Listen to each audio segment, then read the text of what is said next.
F-35 qui vient de passer au-dessus de nos studios. Moi, je pense que c'est plutôt le budget qu'on vient de voir Ah, c'est le décoller, budget là. du F-35 qu'on vient d'entendre, OK. Qui a pris son envol.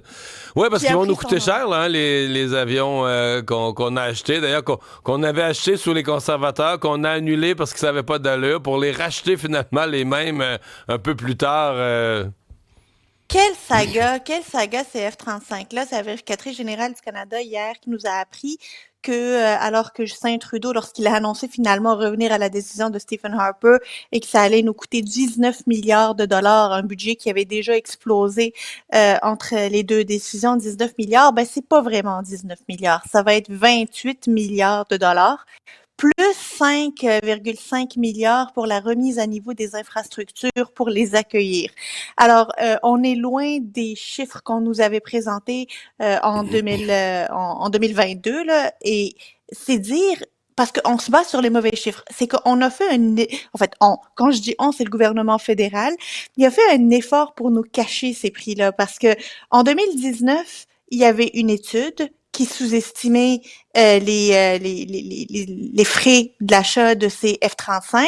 Et il y avait une autre étude en 2022 qui disait que ça allait exploser. Ils n'en ont pas tenu compte lorsqu'ils nous ont parlé des 19 milliards de dollars. Là, c'est grâce à la vérificatrice générale qu'on apprend que ça va coûter au bas mot 33 milliards de dollars, cette histoire-là, si on prend en compte les frais d'acquisition et les frais de mise à niveau. Mais quand on se lance là, puis ça devient super pertinent ce rapport de la vérificatrice générale dans un contexte où on se lance dans une industrie de la défense majeure où plusieurs milliards de dollars vont être injectés. Rien que cette année, c'est 9 milliards de dollars rien que pour 2025. Il y a un nouveau premier ministre, Mark Carney. Peut-être que ça va leur donner au moins le réflexe de questionner les indicateurs qu'on leur donne, les soumissions qu'on leur fait et les projections qu'on leur donne, parce que on risque vite de perdre l'adhésion de tout le monde devant ces dépenses en défense si on n'est pas capable de donner l'heure juste aux Canadiens. Il y a un certain lien de confiance actuellement avec Mark Carney là-dessus. Faudrait pas qu'il s'effrite en donnant de mauvaises Mais indications, de mauvais budgets.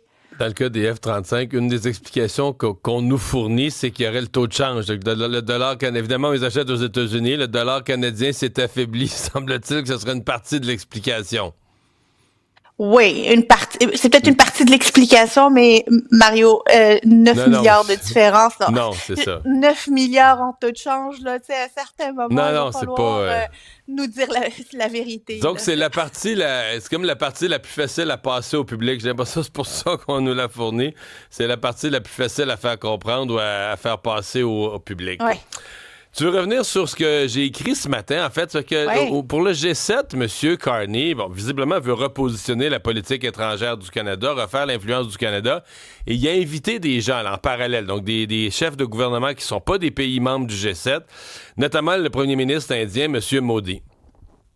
Et on connaît la relation tendue depuis que Justin Trudeau s'est levé en chambre pour dénoncer le meurtre présumé d'un activiste indépendantiste sikh ici au Canada par le gouvernement Modi. Et ça a créé une tension inimaginable entre l'Inde et le Canada.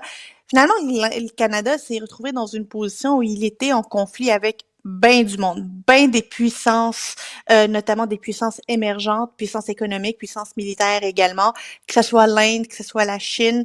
On se rappelle même de la tension entre l'Arabie Saoudite et Chrystia Freeland. Il y avait beaucoup de tensions avec des puissances là, qui embrassent puis qui ont une influence majeure dans leur région et pas juste dans leur région.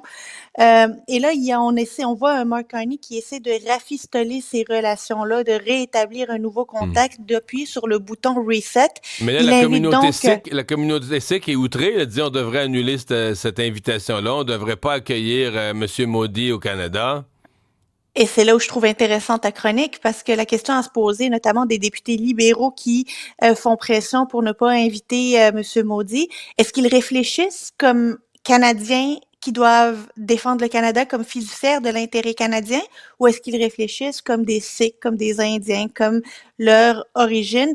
Et il faudrait peut-être leur rappeler leur serment. Tu sais, s'il y a un moment où il faut rappeler leur serment, là, c'est qu'ils n'ont pas juré de porter allégeance à leurs origines À ethniques, mais plutôt au l'indépendantisme Canada, sikh, ouais. à l'indépendantisme sikh. Le Canada doit renouer des relations cordiales. On n'est pas obligé d'être les meilleurs amis, mais est-ce qu'on peut avoir des relations cordiales avec des puissances émergentes, avec l'Inde, avec la Chine? Écoute, la Chine, là, on a beau rappeler qu'il y a des exactions, qu'il y a des atteintes aux droits de l'homme, et oui, il y en a, puis oui, il faut continuer à les dénoncer, mais est-ce qu'on peut aujourd'hui se permettre d'avoir la Chine à dos, d'avoir l'Inde à dos et d'avoir l'Arabie saoudite à dos? Parce qu'il a aussi envoyé une invitation au prince héritier Mohamed Ben Salman, le prince héritier de l'Arabie saoudite, qui est aussi une puissance régionale importante. C'est pas pour rien que Donald Trump est parti en Arabie saoudite il y a à peu près un mois, là, puis qui a fait le tour du Moyen-Orient. Ce sont des puissances qui ont un impact, non seulement en matière de relations internationales, mais que leur voix porte auprès de la Ligue arabe, auprès de d'autres pays.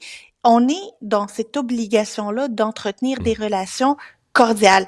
Mark Carney fait bien et honnêtement, c'est assez décevant de voir le nombre de personnes qui se lèvent, notamment des élus, pour mettre les bâtons dans les Même le roues à cette NPD. tentative. Le Même NPD, le comme NPD. parti, a dénoncé que M. Carney invite Modi. Là, je me dis, mais c'est ça qui m'a fait écrire ce texte, de dire, mais là, y a-tu moyen que le Canada pense à ses intérêts? Je veux dire, la bataille des indépendantistes sikhs, moi, j'ai rien contre, là, mais ça ne nous concerne pas. Je veux dire, c'est pas notre bataille, le Non, Canada. Puis là, si on importe tous les conflits régionaux, sous-régionaux dans le monde, je veux dire, à un moment donné, le Canada, le Parlement canadien va être une espèce d'ONU, là, tu sais, mais il n'y a plus personne qui va défendre les intérêts du Canada. Tu te lèves au Parlement canadien, tu devrais penser, pour ton pays, tu as été élu, tu es payé par les contribuables canadiens, élu dans un comté pour siéger au Parlement canadien. Mais là, je comprends que c'est un cercle vicieux. c'est un clientélisme.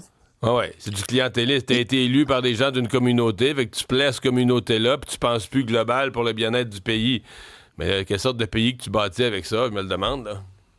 Ben, le problème vient non seulement des députés, mais aussi de ceux et celles qui font pression là-dessus. Qu'il y ait des groupes d'intérêt, moi, je peux le comprendre, Ouais. mais que ces groupes d'intérêt aient une question à l'urne et c'est celle de leur pays d'origine, pas de l'intérêt de ce qui se passe ici au Canada et comment le Canada devrait se positionner pour pouvoir croître, pour pouvoir se protéger, pour développer des alliés. C'est là le problème. Il y a comme toute une chaîne où, en fait, la chaîne a débarqué et on n'est plus aligné envers les intérêts du Canada. J'ose espérer qu'il va y avoir un mot d'ordre donné à ces députés-là pour leur rappeler leur serment, parce qu'il s'agit ici littéralement de leur serment qu'ils piétinent là, pour du clientélisme politique ou peut-être même c'est peut-être même pour eux-mêmes là, tu sais, eux ils viennent de ces pays-là et donc ils veulent faire avancer cet agenda-là. Il y a des endroits où le faire, il y a un caucus pour le Mhm. faire, mais sortir publiquement pour le faire et dénigrer ton propre gouvernement qui veut l'intérêt du Canada, ben ça c'est moyen. Merci, Yasmine. À demain. Merci.